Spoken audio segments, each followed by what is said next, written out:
It's been almost 2 decades since we started our journey to educate and help you take action so you may better manage your financial future.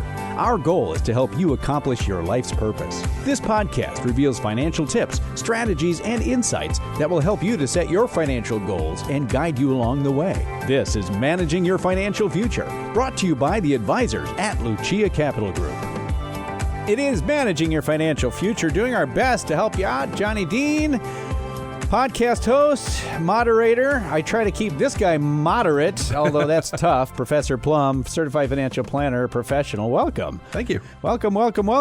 I got talking this past week, a couple of weekends ago, as my wife and I were continuing our saga as she gets closer to her quote-unquote retirement. Now, at least a couple of years. Early retirement. Early retirement. It may turn permanent. It may not. I don't know. But as we were going through it, we thought, well, let's look at our Social Security. Every so often, we look at our Social Security statements and just see what we're going to get. And we both realized, for whatever reason, we said, this is not that far off. No, it's coming up quick for you. It is coming up quick. Now, we're not quicker for me, unfortunately. Well, for you, technically, in a bad way, you're eligible.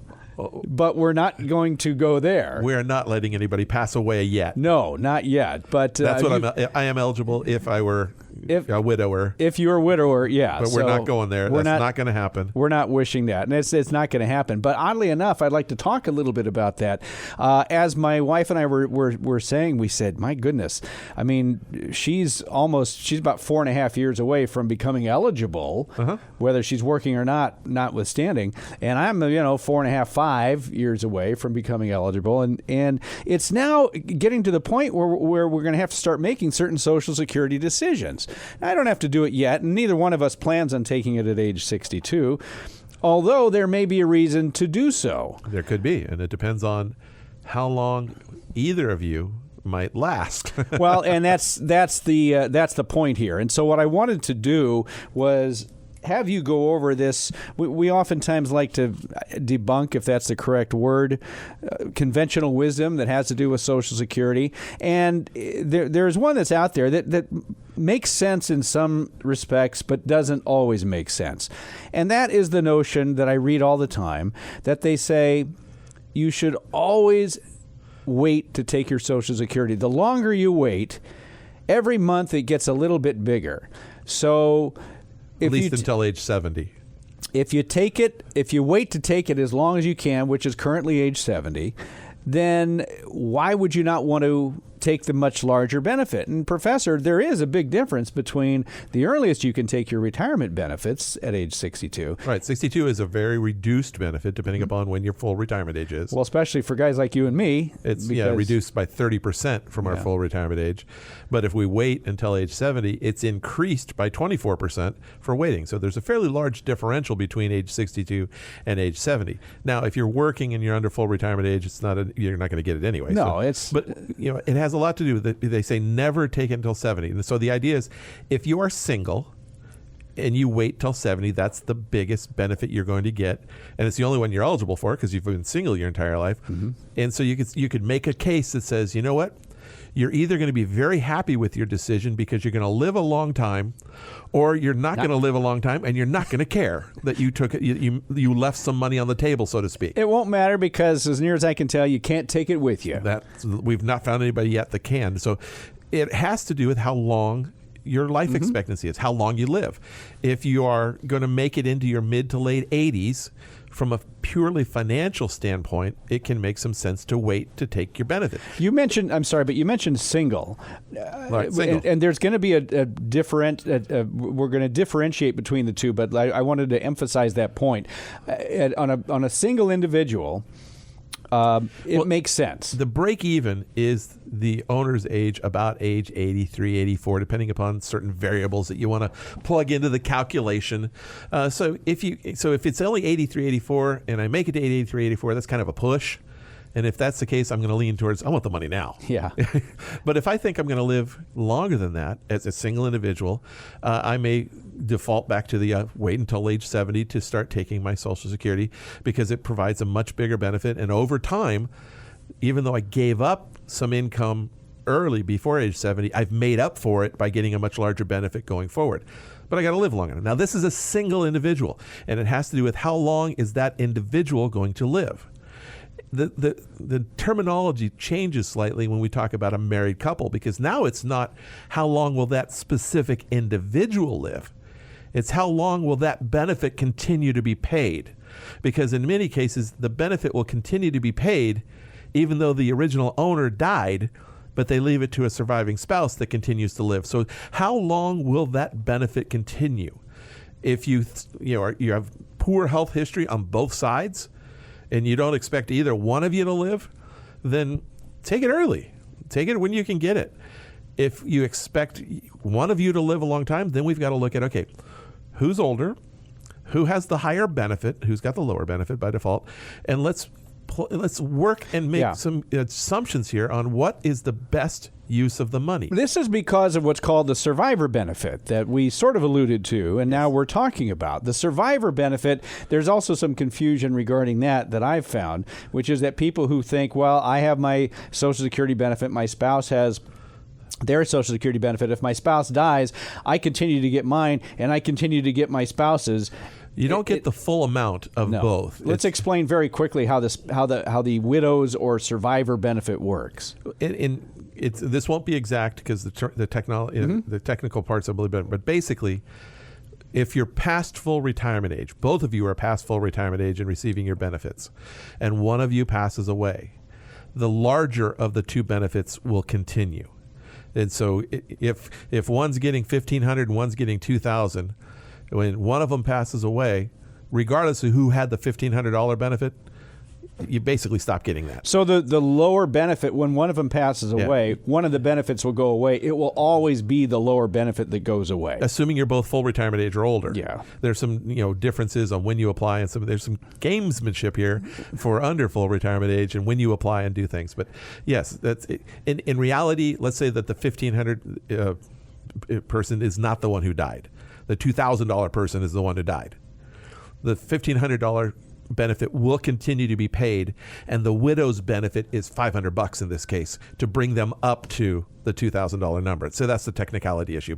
So the higher number, only $2,000 in this example is going to continue. You don't get $3,500 when there's only one of you left. Right. So if I have the $2,000, my wife has a $1,500 benefit, and we're 75 at the time, and we've been taking it for the last 5-6 years, whatever it is, and I die, my wife's $1,500 benefit. Basically $1,500 goes away. So instead of getting $3,500 total, you're going to get $2,000 total going forward. But the larger amount is the one that continues. That continues. Now,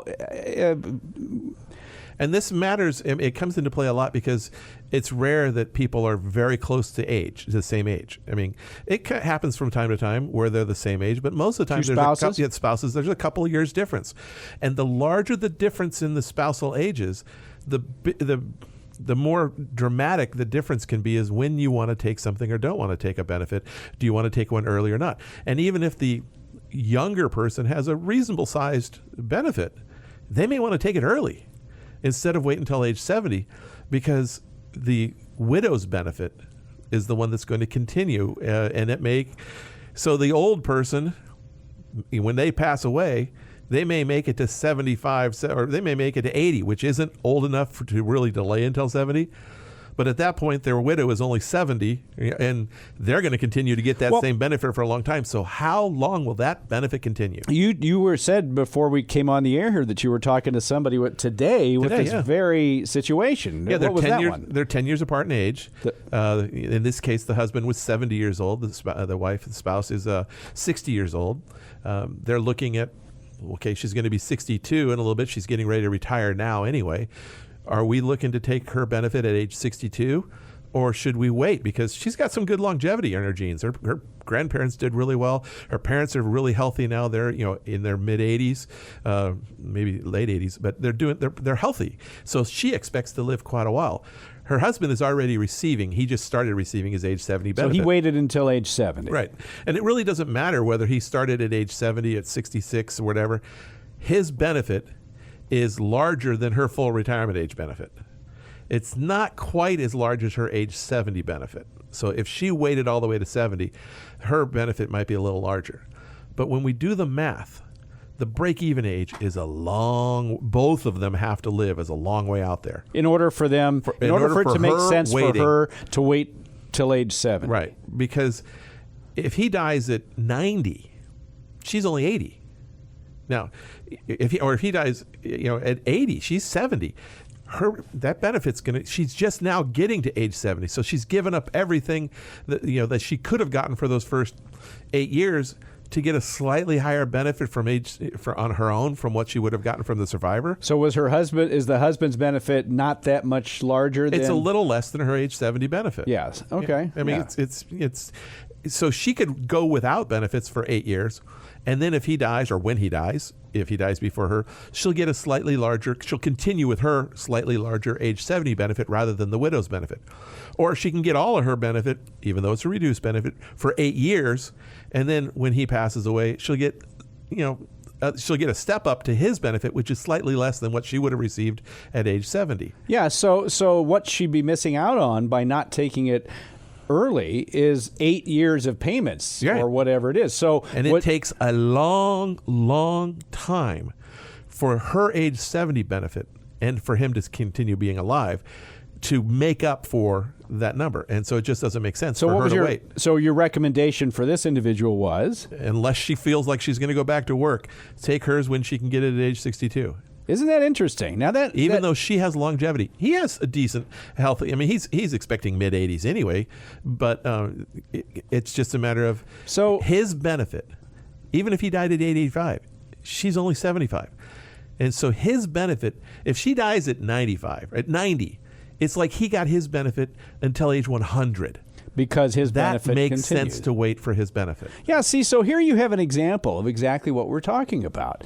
You have somebody confusing as heck, though, who is but if you want to boil it down, you have an individual who family history suggests could live into her 90s, whatever. All right, we're going to have to make that assumption. And current health is very good. So for somebody who's got a lot of longevity, the conventional wisdom would.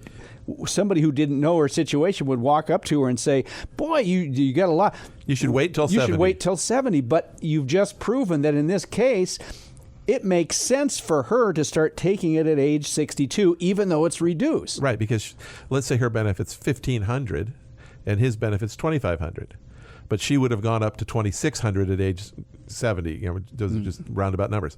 She would be giving up $18,000 a year for 8 years to get an extra $1,200 a year for the rest of her life while they're both alive, as long as they're both alive. And they both have to be alive for that to work.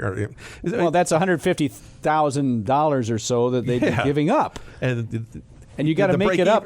The break even is just not going to happen. No, they both have to live to be forever.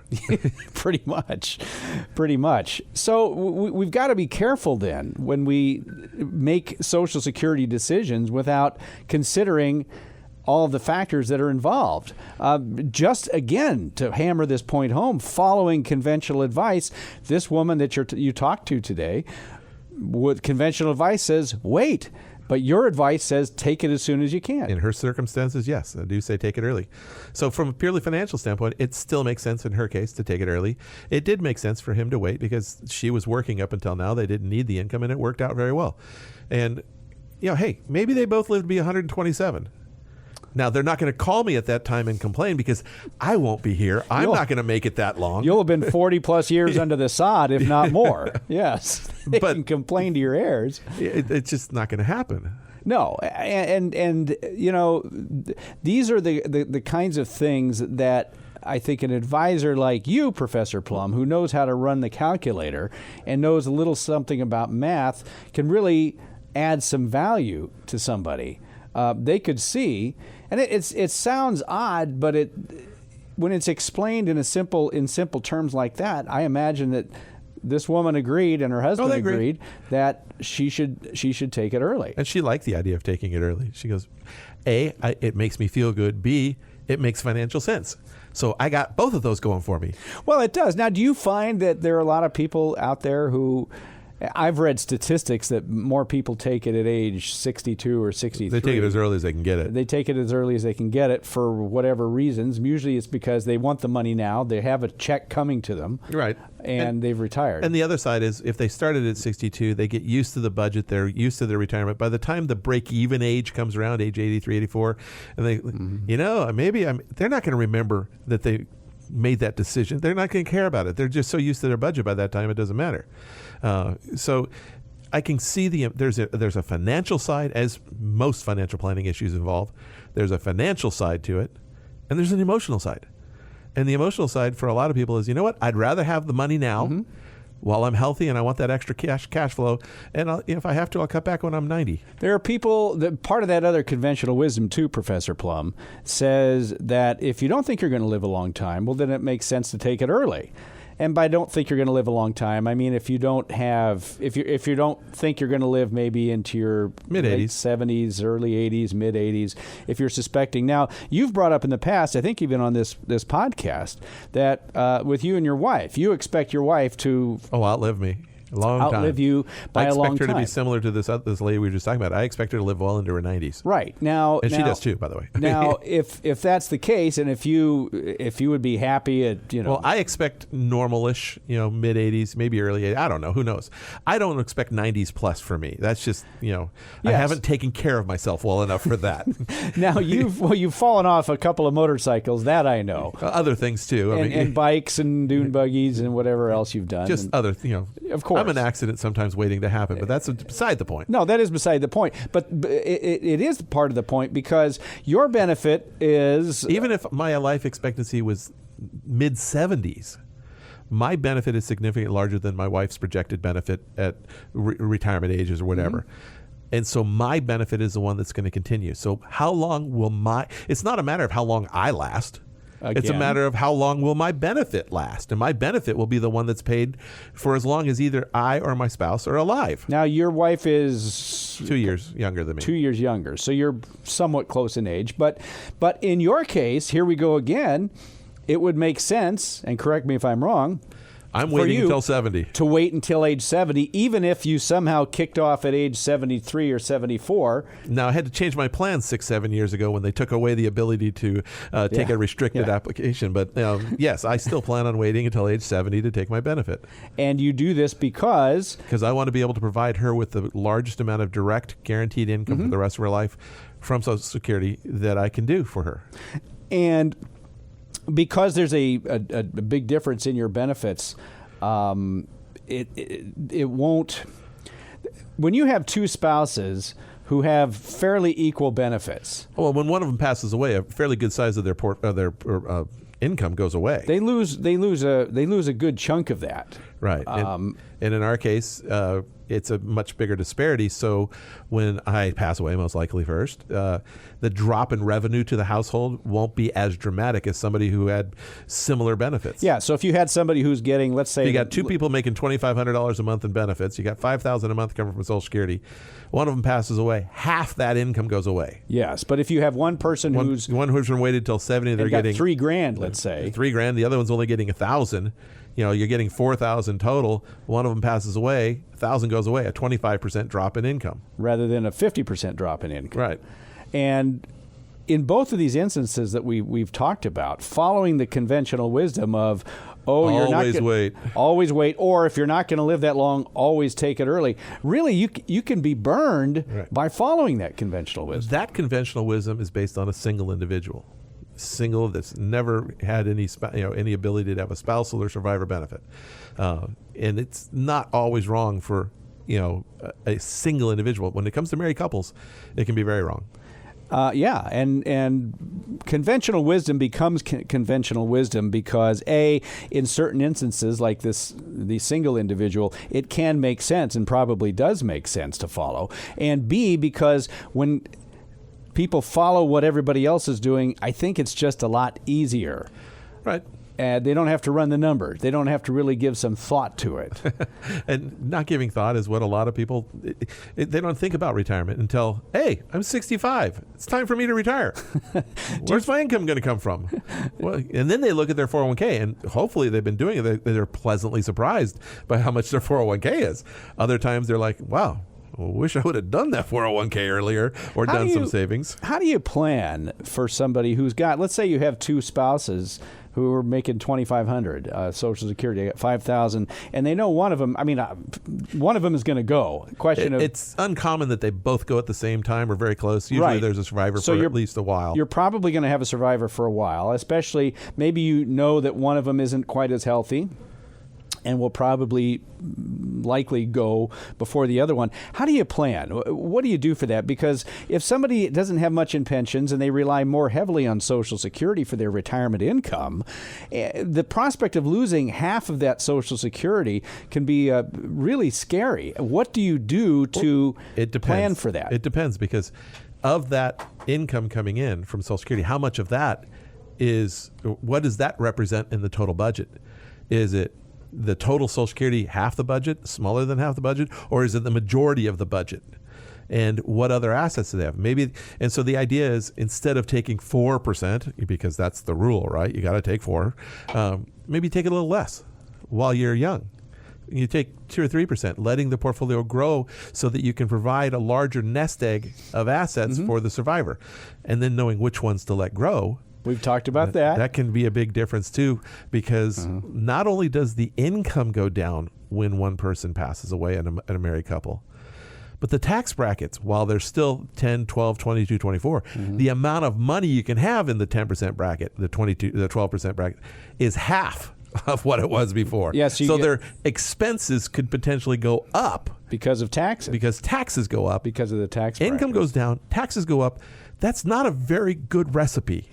So if you have somebody we're just about out of time, but if you have somebody who's most, 60-70% of their total budget comes from Social Security, and there's going to be a big drop, well, we have to look at what the portfolio is providing, and if the portfolio if something were to happen to that person, then the portfolio cannot provide enough. That's where you have to look at other forms like life insurance, which comes in, or some other things like that. What about pensionized income? Do they ever? Is that something that you should consider? That's something you can look at, but it depends. It would depend, I guess, on the size of the portfolio and how much they can afford to put into that. Or? Right. It all depends on all those goodies, because and I'll play devil's advocate with that. If you do the pensionized income, now you've got $5,000 plus $1,000 pension.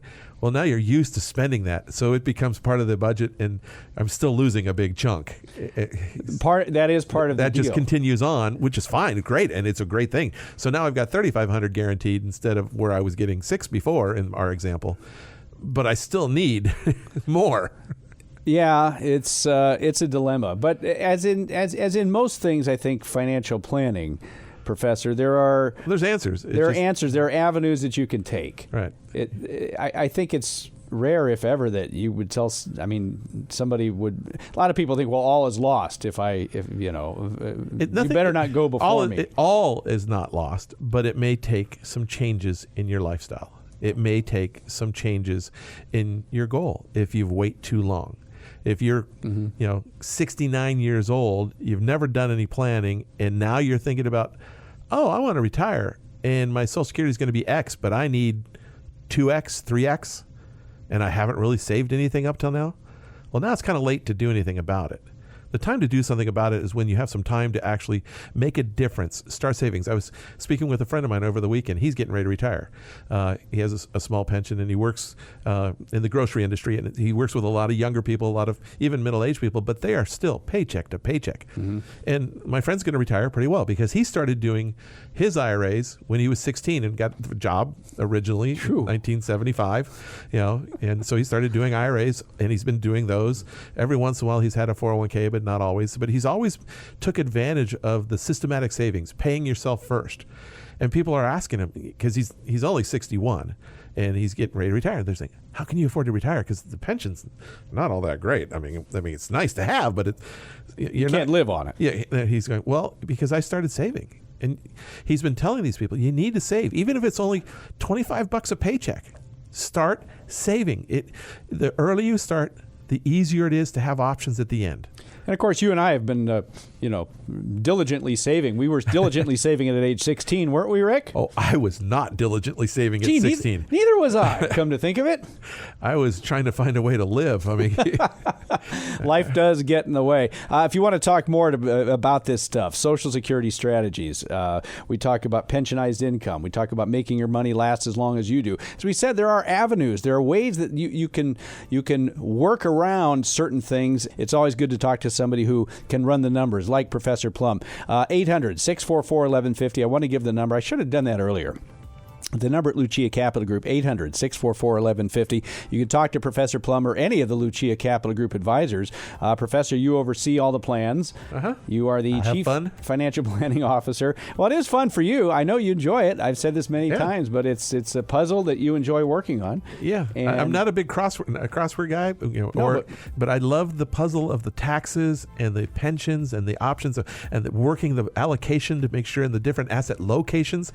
That is fun. It is. You like the if-then scenarios. Let's see, what if we do this? Boom, let's see what comes out the other side. And that's the essence of financial planning. And I think of a good financial planner, in my opinion. 800-644-1150 or go online, luciacap.com, Lucia cap.com. We're out of time. I thank Professor Rick Plum. I'm sure we're going to talk about, we got some listener questions that we're going to get to coming up next time. So in the meantime, if you want to subscribe to us, do so. We would love to have you as regular listeners to this podcast. For Professor Plum, Certified Financial Planner Professional, I'm Johnny Dean. Thanks so much for listening. We will talk to you again next week.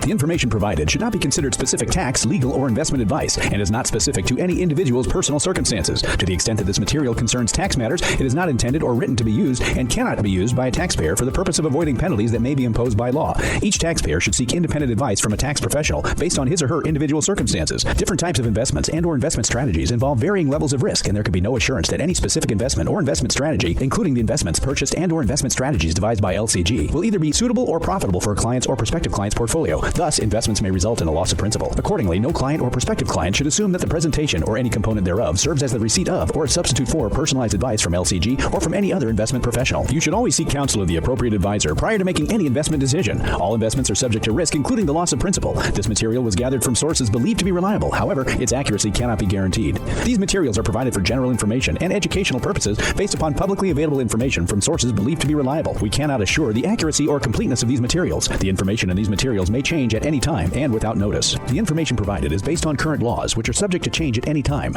Lucia Capital Group is not affiliated with or endorsed by the Social Security Administration or any government agency. Social Security rules can be complex. For more information about Social Security benefits, visit the SSA website at ssa.gov or call 800-772-1213 to speak with an SSA representative. Examples cited are hypothetical, are for illustrative purposes only, are not guaranteed, and subject to potential federal and state law amendments. There is no guarantee that you will achieve the results discussed or illustrated. IRA withdrawals will be taxed at ordinary income rates. Withdrawals prior to age 59 and a half may also be subject to a 10% penalty tax. Insurance services offered through LPL Financial or its licensed affiliates. California Insurance License Number 0518721. Rick Plum is a registered representative with and securities and advisory services offered through LPL Financial, a registered investment advisor and member FINRA SIPC. The investment professionals are affiliated with LPL Financial and are conducting business using the name Lucia Capital Group, a separate entity from LPL Financial.